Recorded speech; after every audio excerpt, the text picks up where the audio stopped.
স্বাগত জানাচ্ছি ডিবিসি খেলার দুনিয়া। দেশ বিদেশের খেলাধুলার নানা খবর নিয়ে আপনাদের সাথে আছি তাসওয়ার নাফি। আলোচনা করতে আমাদের সাথে স্টুডিওতে উপস্থিত আছেন ক্রীড়া সাংবাদিক এম কায়সার। স্বাগত জানাচ্ছি ডিবিসি খেলার দুনিয়া। আপনার সাথে আলোচনা করবো তার আগে একটি প্রতিবেদন দেখে আসতে চাই। ধন্যবাদ আপনাকে।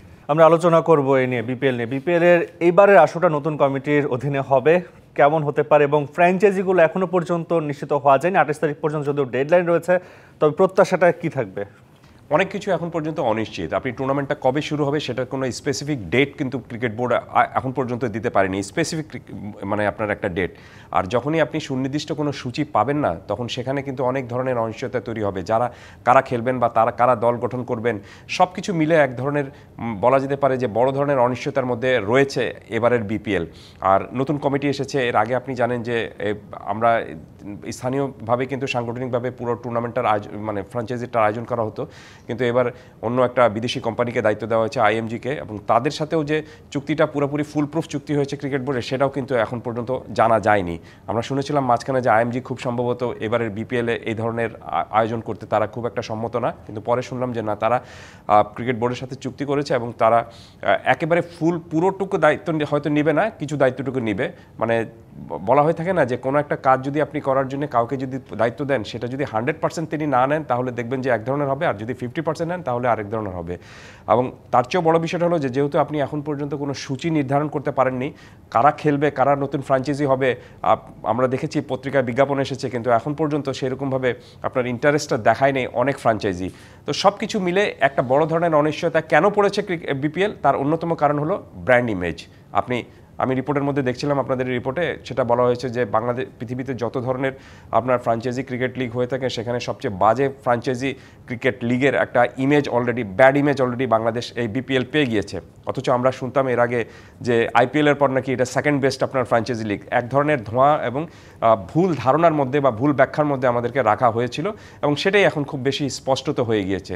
তো আপনি এই ধরনের ক্রিকেট লিগে আয়োজন করার জন্য বা আপনি এটার ফ্র্যাঞ্চাইজির মালিকানা হওয়ার জন্য হয়তো অনেকে আগ্রহ প্রকাশ করবেন, কিন্তু দেখবেন যে আপনি যারা ক্রিকেটকে সত্যিকার অর্থে এগিয়ে নিতে চান বা যারা ক্রিকেটকে ভালোবাসেন বা এখান থেকে শুধু নট গেটিং মানি আর টাকা নেওয়ার জন্য তারা এখানে আসবেন না, ক্রিকেটকে একটা ভালো পর্যায়ে পৌঁছে দেওয়ার জন্য যেসব ফ্র্যাঞ্চাইজিদের মালিক যারা রয়েছেন তারা যদি আগ্রহী হন, তাহলে আমি মনে করি যে বাংলাদেশ ক্রিকেট বোর্ডের যে আয়োজনটা আপনার বিপিএলের আয়োজনটা, সেই আয়োজনটা একটা ভালো এবং সুন্দর শেপ পাবে। নইলে আমি মনে করি যে অনিশ্চয়তার কথা রিপোর্টে দেখছিলাম এবং যে অনিশ্চয়তার কথা আমি বললাম, সে ধরনের একটা আনসার্টিনিটির মধ্যে পড়বে বিপিএল। যেটা অনেক অফারও দেওয়া হচ্ছে, এবার দেখা হচ্ছে 30% লভ্যাংশ শেয়ার, এছাড়া 15 মিনিট ম্যাচের মধ্যে স্ক্রিনে তাদের বিজ্ঞাপন প্রচার করার নানা ধরনের অফার রয়েছে। সো এই অফারগুলো যে আপনি যেটা বললেন যে যারা সৎভাবে কাজ করতে চায়, ক্রিকেটের জন্য কাজ করতে যায়, তাদেরকে আনা সম্ভব কিনা? না, দেখুন, আপনি যখনই একটা ব্র্যান্ডের ইমেজটা নষ্ট হয়ে যাবে, তখন সেই ব্র্যান্ডটা বিক্রি করার জন্য আপনাকে পণ্যে অনেক ধরনের ছাড় দেওয়া হয়ে থাকে, আমরা দেখেছি সেরকমভাবে। আমার কাছে তো মনে হচ্ছে যে বিপিএলের জন্য এখন ক্রিকেট বোর্ড এই ধরনের একটা ছাড় দেওয়ার ব্যবস্থা করেছে, যে মূল্য হ্রাস হয় না অনেক সময়, সেই মূল্য হ্রাসের ব্যবস্থা রয়েছে। কিন্তু মূল্য হ্রাস হলে যে আপনি পণ্য দেদারসে বিক্রি হয়ে যাবে তা কিন্তু না, কারণ যখনই আপনি একটু বেশি ছাড় দেবেন তখন সেখানে মানুষের বা যিনি ক্রেতা তার এক ধরনের তার মধ্যে সন্দেহ তৈরি হয়, কেন হঠাৎ করে যে পণ্যটার এত মূল্য ছিল, যে ফ্র্যাঞ্চাইজির জন্য আপনি আপনি এক ধরনের কিন্তু প্রতিদ্বন্দ্বিতা হতো ফ্র্যাঞ্চাইজি পাওয়ার জন্য, সেই ফ্র্যাঞ্চাইজিকে আপনি টেনে এনেও আপনি অফার দিয়েও আনতে পারছেন না। তার কারণটা কি? আর তার অন্যতম কারণটা হলো যে এখানে যে ফ্র্যাঞ্চাইজি আসবে, সেই ফ্র্যাঞ্চাইজি এই ক্রিকেট বিপিএল থেকে তাদের ব্র্যান্ড ইমেজটা, সেই ফ্র্যাঞ্চাইজির ব্র্যান্ড ইমেজটা বা সেই কোম্পানির ব্র্যান্ড ইমেজটা বাড়বে নাকি কমবে, এই ধরনের একটা দ্বিধাদ্বন্দ্বের মধ্যে তারা রয়েছেন। তবে আমি আশা করছি যে বাংলাদেশ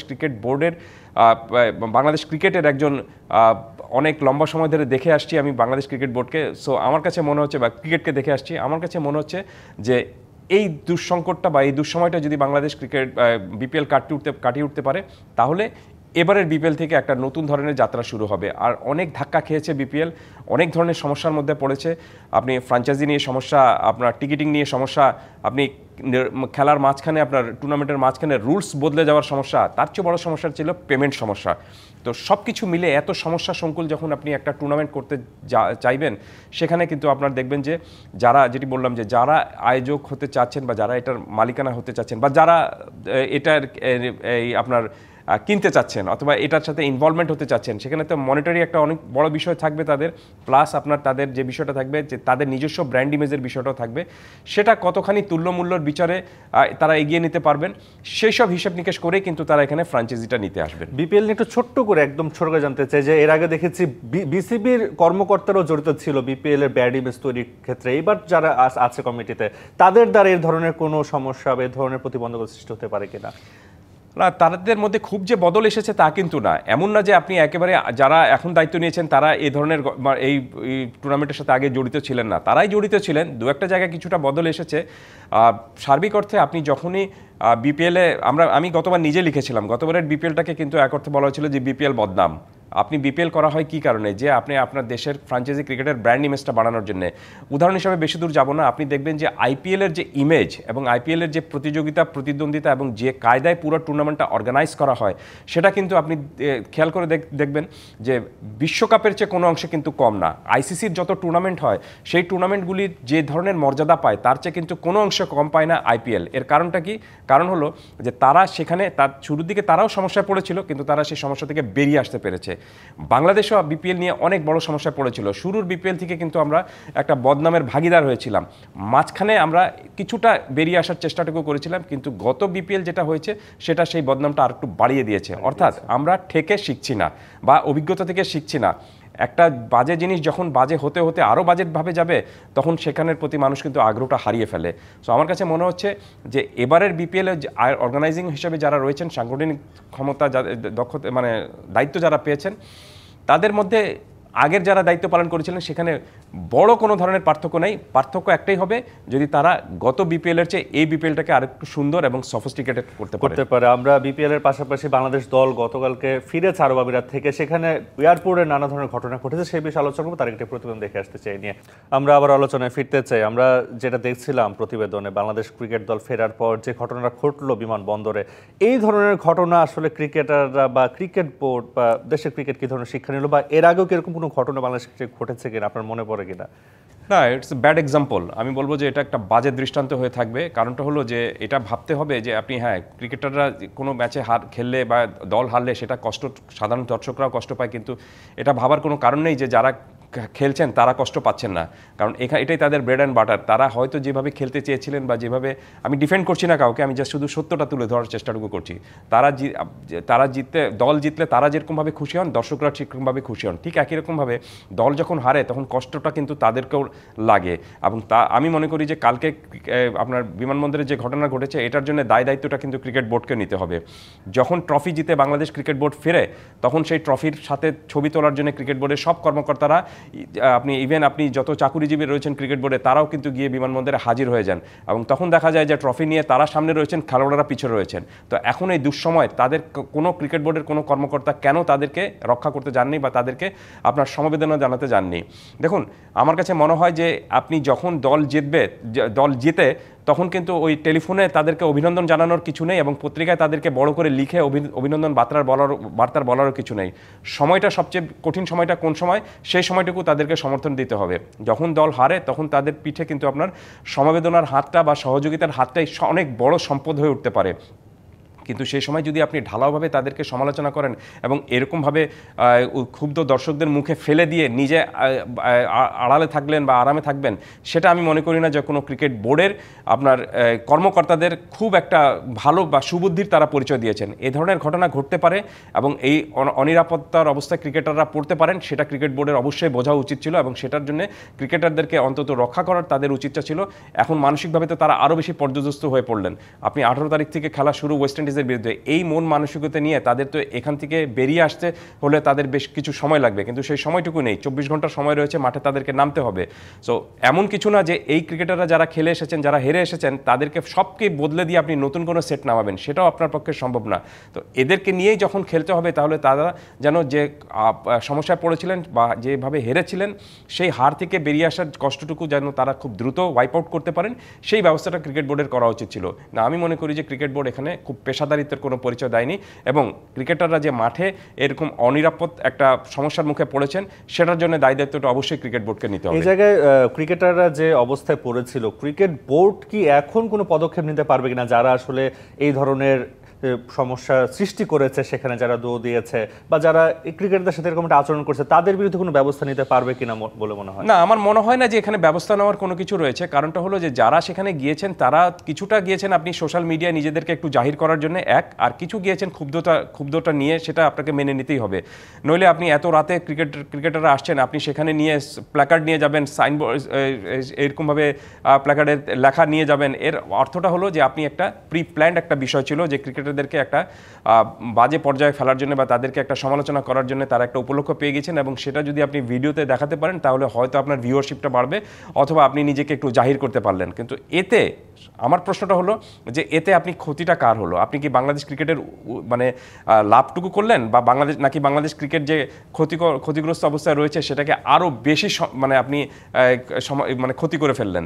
সো এটি আমি মনে করি না যে এটা কোনো মানে সুস্থির কোনো পরিচয় হতে পারে। আপনি খেলোয়াড়রা হারলে সেখানে সমালোচনা অবশ্যই হবে, এটা আমি নতুন কোনো কিছু দেখি নাই, এই উপমহাদেশে এই জিনিসটা দেখেছি। উদাহরণ হিসাবে বেশি দূর যাব না আমি, 2007 সালে যখন মহেন্দ্র সিং ধোনির দল যখন আপনার ইসে খেলেছিল, না 2007-এর যে বিশ্বকাপে খেলেছিল, বাংলাদেশের কাছে হেরেছিল, মহেন্দ্র সিং ধোনি সেই দলে ছিলেন কিন্তু ক্যাপ্টেন ছিলেন সৌরভ গাঙ্গুলি। সেখান থেকে বাংলাদেশের কাছে হারার পর প্রথম রাউন্ড থেকে ভারত বাদ হয়ে গিয়েছিল, যে ভারত কিন্তু আপনার চ্যাম্পিয়ন হওয়ার জন্য বা টার্গেট নিয়ে সেখানে গিয়েছিল। সেই দলটা যখন প্রথম রাউন্ড থেকে বাদ হয়ে গিয়েছিল তখন মহেন্দ্র সিং ধোনি সেই টিমের একজন সাধারণ সদস্য ছিলেন, কিন্তু তার বাসায় ইট পাটকেল দেওয়া হয়েছিল। এই ধরনের ঘটনা উপমহাদেশের জন্য নতুন কোনো কিছু না, কিন্তু আপনি যখনই এটা ইউরোপে কোনো দেশে যাবেন সেখানে দেখবেন যে এই ধরনের কোনো বিষয় সাধারণত ঘটে না। তারা ধরে নেয় যে আপনি সব ম্যাচ জিতবেন এমন কোনো কারণ নেই, আপনি আবার সব ম্যাচ হারবেন সেটাও কোনো কারণ নেই। সো হার জিত খেলার একটা অংশ, এটাকে আপনি কখনো হারবেন কখনো জিতবেন, এইভাবে একটা স্পোর্টিং মনোভাব নিয়ে দেখতে হয়। কিন্তু যেটা আমরা পারি না, আমরা মনে করি যে আমরা সব ম্যাচ জিতবো অথবা আমরা মানে এই সব সময় জিতবো। কিন্তু বিষয়টা হলো যে আপনাকে একটা জিনিস চিন্তা করতে হবে যে আপনার শক্তিমত্তা কতটুক, আপনার সামর্থ্য কতটুক, সেটা চিন্তা করেও কিন্তু একটা প্রাগমেটিক সিদ্ধান্ত নিতে হবে। আমাদের সবসময় রেজাল্টের জন্য আমরা অপেক্ষা করি। নাইম শেখ কিংবা নাসির হোসেন যে স্ট্যাটাসটা দিল এই ঘটনা নিয়ে, সেখানে নাইম শেখের স্ট্যাটাস যদিও চ্যাট জিপিটি জেনারেট কিনা সেটা নিয়েও কথা হচ্ছে, সেটা নিয়েও সমালোচনা হচ্ছে, তবে এই যে স্ট্যাটাস দিল, প্রতিক্রিয়া জানালো, এটাও কি আসলে ঠিক হলো কিনা বা এটা আপনি কিভাবে দেখবেন? প্রথমটা হলো যে চ্যাট জিপিটির সাহায্য আপনি নিতেই পারেন, পুরোপুরি না নিয়ে আপনি যা শুধুমাত্র কিছুটা আপনার যেভাবে সাধারণ নিলে আমি মনে করি না যে এটাতে একটা স্ট্যাটাস লিখতে মানে আপনার খুব বড় কোনো ধরনের বিষয় এটা আপনি নিতেই পারেন সহায়তাটা, এটা একটা বিষয়। আরেকটা বিষয়টা হলো যে ক্রিকেটাররা যেভাবে ধাক্কাটা খেয়েছেন কালকে রাতে, সেই ধাক্কাটা পুষিয়ে নেওয়ার জন্য বা সেই ধাক্কা থেকে বেরিয়ে আসার জন্য যে মানসিক একটা সমস্যায় তারা রয়েছেন, সেটা বেরিয়ে আসার জন্য একটা উপায় তো তাদের সামনে থাকবে। এই কারণে খুব সম্ভবত তারা এই স্ট্যাটাসটা দিয়েছেন। এবং আর এই নাইম শেখের স্ট্যাটাসটা আপনি ধরেন গ্রহণযোগ্য, এক অর্থে মেনে নেওয়া যায়। আর নাসির হোসেন যেটা করেছেন, নাসির হোসেন তো এটার পার্ট ছিলেন না, তারপরেও তিনি করেছেন এটা। এবং নাসির হোসেন আপনি জানেন যে তাকে কেন্দ্র করে এর আগে অনেক ধরনের ঘটনা ঘটেছে, এবং তিনি খুব একটা যে এখন আপনার বাংলাদেশ ক্রিকেটের মানে খুব ডার্লিং বয় সেটা ভাবার কোনো কারণ নেই। আপনি প্রচুর সমালোচিত হয়েছেন এর আগে, এই কারণে খুব সম্ভবত তার স্ট্যাটাসে একটু বাজে রিয়াক্ট পড়েছে। বাট আমার কাছে মনে হচ্ছে যে পুরো বিষয়টা খুব সুন্দর এবং সফিস্টিকেটেড কায়দায় হ্যান্ডেল করতে পারতো ক্রিকেট বোর্ড। যেটা আপনি বললেন যে এখন যারা সেখানে এই ধরনের ঘটনা ঘটিয়েছে তাদেরকে তো আর খুঁজে বের করে আপনি আর মামলা করার কোনো কিছু নেই, বরঞ্চ ক্রিকেট বোর্ডের উচিত ছিল যে ক্রিকেটাররা যাতে নিরাপদে যখন তারা যেতে পারেন, তাহলে নিরাপদে তারা যখন ফিরে আসতে পারবেন না কেন, এই ব্যবস্থাটা করা উচিত ছিল বাংলাদেশ ক্রিকেট বোর্ডের। সেটা অবশ্যই আমরা আরও আলোচনা করবো, তো একটা বিরতির সময় আছে, বিরতি থেকে ফিরছে। ডিবিসি খেলার দুনিয়া নিচ্ছে একটা বিরতি, সাথেই থাকুন।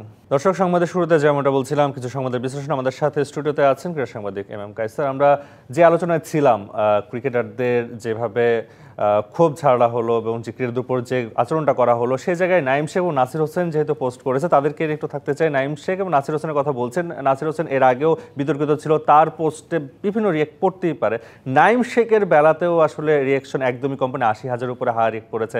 সেই জায়গাটায় নাইম শেখের পারফরমেন্সটা যে ধরনের চাওয়া ছিল বা যে ধরনের প্রত্যাশা ছিল, সেই জায়গাটা থেকে যেতে না পেরে কি নাইম শেখের উপরে এমনটা ক্ষোভ ছাড়ছে কিনা নেটিজেনরা? অবভিয়াসলি যেরকমভাবে তাকে উড়িয়ে নিয়ে যাওয়া হয়েছিল, এবং আপনি জানেন যে তার ভিসার জটিলতা একটা ছিল, তারপরেও তাকে ভিসা সেই সমস্যা কাটিয়ে তাকে পাঠানো হয়েছিল। তো আপনাকে যখন একটা দলের জন্য মাঝখান থেকে পাঠানো হবে সিরিজের মাঝখানে, তখন নিশ্চিতভাবে আপনার সে ভালো পারফরমেন্স আপনার কাছ থেকে আশা করাই করার জন্যই কিন্তু তাকে পাঠানো হয়েছিল, কিন্তু নাইম শেখ 2 ম্যাচে ভালো পারফরমেন্স করতে পারেন এবং যে কায়দায় তিনি আউট হয়েছেন সেটাতে বোঝা যাচ্ছে যে he was not prepared for this series, এমনভাবে মনে হয়েছে খুবই নাজুকভাবে আউট হয়েছেন। আপনি একটা ম্যাচে আউট হতেই পারেন সেরকমভাবে, কিন্তু যখন টানা ব্যর্থ হবেন তখন সেখানে এক ধরনের ক্ষোভ সমর্থকরা দেখাতেই পারে। বাট এই কারণে আমার কাছে মনে হয় না নাইম শেখের বিরুদ্ধে যে আপনার সোশ্যাল মিডিয়ায় যে একটা ব্ল্যাকল্যাশ হয়েছে তার অন্যতম কারণ হলো তার পুয়ার পারফরমেন্স। এবং আমার কাছে মনে হচ্ছে যে এইসব বিষয় নাইম শেখের উচিত হবে না কোনো মতেই যে আপনি আবার ব্যাখ্যা দেওয়া, একটা ফেসবুকে একটা স্ট্যাটাস দিয়ে নিজেকে আপনার ব্যাখ্যা দিয়ে নিজেকে জাহির করা বা নিজের কোনো কিছু একটা এক্সপ্লেনেশন দেওয়ার, এটি আমি মনে করি না যে তার কাজ হবে। তার কাজ কিন্তু একটাই, সেটি হলো যে if E gate another chance, তিনি যদি আবার সুযোগটা পান তাহলে সেটা মাঠে পারফরমেন্স করে সেখান থেকে তার জবাবটুকু দিতে হবে। কারণ আমি সবসময় একটা জিনিস বিশ্বাস করি, সেটি হলো যে ক্রিকেটারদেরকে তার পারফরমেন্স দিয়েই কিন্তু ফিরে আসার প্রমাণটুকু করতে হবে বা জবাবটুকু দিতে হবে। আপনি ফেসবুক স্ট্যাটাসে কী ছবি দিলেন বা ফেসবুক স্ট্যাটাসে আপনি কী লিখলেন সেটা দিয়ে কিন্তু আপনাকে নিজেকে কখনোই আপনি রক্ষা করতে পারবেন না, বা ব্যাখ্যাটা আপনার জন্য মনোপুত হবে না, বা সেই ব্যাখ্যা দেওয়ার কোনো আমি মনে করি না কোনো প্রয়োজন রয়েছে। আপনার যে কাজ, সেই কাজে যদি আপনি সফল হতে পারেন তাহলে আজকে যে সমর্থকরা আপনাকে ভুয়া ভুয়া বলে আপনার সমালোচনা করেছে, ঠিক একই দর্শক কিন্তু আপনার জন্য হাততালি দেবে। এবং সেই হাততালি কিভাবে পেতে হবে সেটা যদি নাইম শেখ না জানেন এখন, তাহলে এটা তার জন্য খুবই দুঃখজনক বিষয় হবে।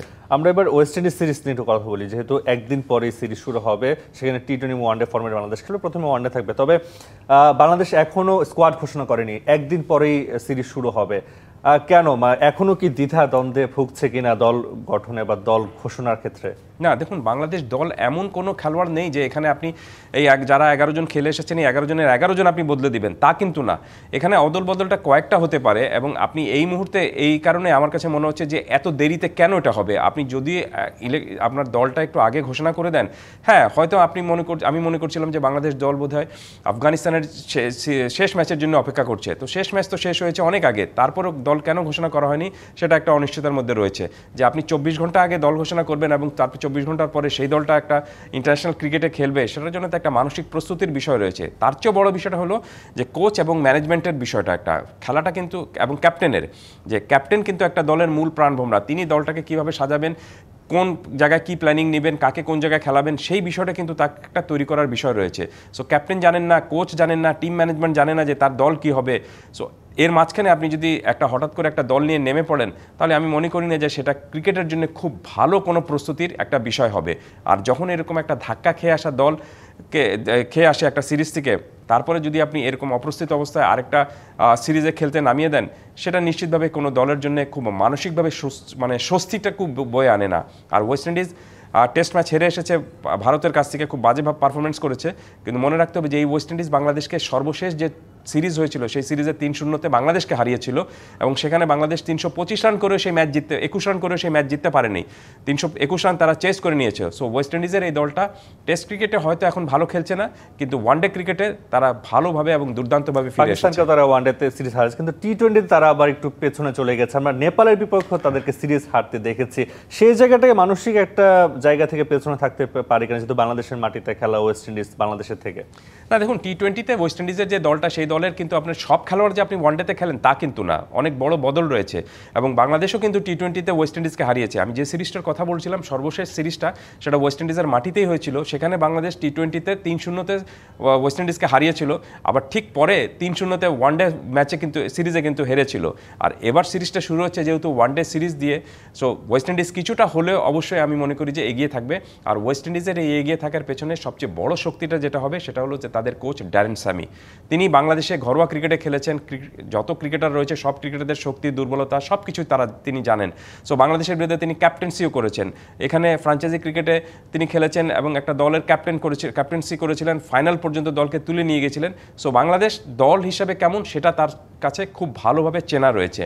এই চেনাটা তিনি তার দলকে যদি ভালোভাবে কাজে লাগাতে, অবশ্যই ভালোভাবে তার দলের জন্য কাজে লাগবে, এটি একটি দিক। আর বাংলাদেশ দল এখন যেহেতু পর্যুদস্ত অবস্থায় এসেছে, একটা সিরিজে 3-0 খেলে এসেছে, দলের ক্যাপ্টেন ভালো পারফরমেন্স করছেন না, মিডল অর্ডার আপনার ভঙ্গুর, বোলাররা খুব ভালো একটা ফর্মে নেই অন্তত ওয়ানডেতে, সব কিছু মিলে একটা নাজুক পরিস্থিতিতে রয়েছে বাংলাদেশ দল।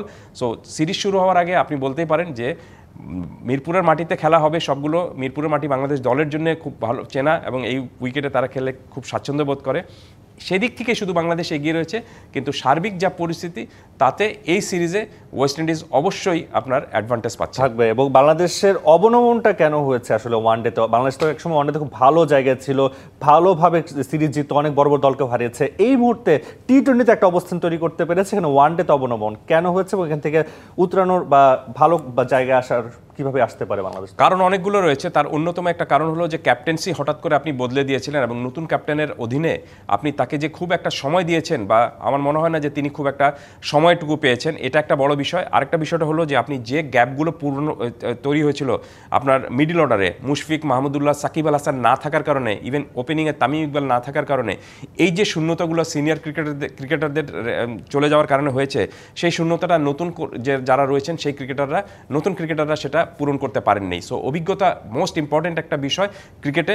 আপনি দেখবেন যে অনেক ক্রিকেটার আপনার ভালো ফর্মে না থাকার কারণেও তাকে দলে নেওয়া হয়। কেন? বিকজ তার এক্সপিরিয়েন্স। কারণ ম্যাচ পরিস্থিতিতে কেমন করে খেলতে হবে সেই এক্সপিরিয়েন্সটা তিনি কাজে লাগিয়ে কিন্তু দলকে সে সংকট থেকে বেরিয়ে নিয়ে আসতে পারেন।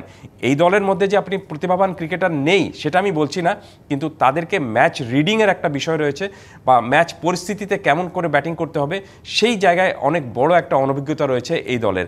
এবং আরেকটা বিষয়টা হলো যে আমার কাছে মনে হচ্ছে যে কোচ, ম্যানেজমেন্ট এবং আপনার নির্বাচক, এদের সবার একটা যে সিঙ্ক্রোনাইজেশনের দরকার, সেই সিঙ্ক্রোনাইজেশনটা ঠিকমতো হচ্ছে না। তো সব কিছু মিলে বাংলাদেশ দল একটা নাজুক পরিস্থিতিতে রয়েছে। আমি আশা করছি অন্তত ওয়েস্ট ইন্ডিজের বিরুদ্ধে যদি এই সিরিজটায় তারা ভালো খেলতে পারে, তাহলে বিশ্বকাপের সরাসরি টিকিট না পাওয়ার যে একটা আশঙ্কা তৈরি হয়েছে, সেই আশঙ্কা থেকে কিছুটা হলে বেরিয়ে আসতে পারবে। অসংখ্য ধন্যবাদ, অনেক বিষয় নিয়ে জানা হলো, তবে একদমই সময়ের অভাব রয়েছে। আপনাকে অসংখ্য ধন্যবাদ আসার জন্য।